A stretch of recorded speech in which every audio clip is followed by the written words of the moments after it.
Сәлем достар, бүгінгі видеода мен сіздерге өте оңай жасалатын және өте дәмді болып шығатын манниктің рецептімен бөлісетін боламын. Бір ғана жұмыртқадан жасалса да өте дәмді және де өте жұмсақ болып шығады. Міндетті түрде жасап көріңіздер.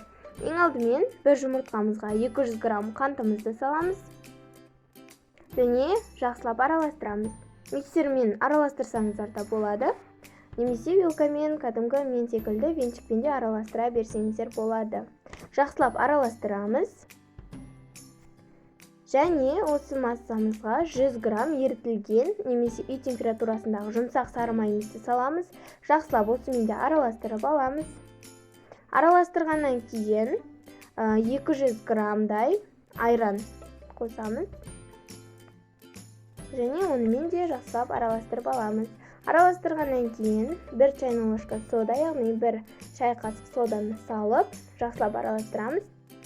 Және келесі кезекте 120 грамм ұнымызбен 2-3 ас қасық какаомызды салып, жайлап саласыздар, яғни бәрін бірден салуға болмайды, онда сіздердің пирогтарыңыз көтерілмей қалуы мүмкін. Жақсылап араластырасыздар, електен өткізіп ұнды барлығын. Және осы массамызға 160 грамм манная крупа, яғни манная каша деп те айтылады, манная крупа деп те айтылады. Соны саламыз. Және де кішкене уақытқа қоямыз, манная каша ісінуі үшін. Және осыны пергамент қағазына салып, немесе менің жағдайымдегі секілді табаны майлап та сала берсеңіздер болады. Енді осыны 180 градуста 30-35 минут аралығында пісіріп аламыз. Және кішкене суытасыздар. Және дастарханға бере берсеңіздер болады. Өздеріңіздің қалауларыңызбен әрлеп, әсемдесеңіздер болады. Кез келген фрукты, сахарная пудра барлығын қосып араластыра берсеңіздер болады.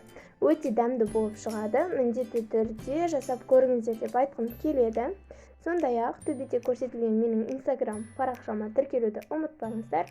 Және осы жазбаға лайк басып, YouTube арнама тіркелуді ұмытпаңыздар. Келесі кездескенше сау болыңыздар.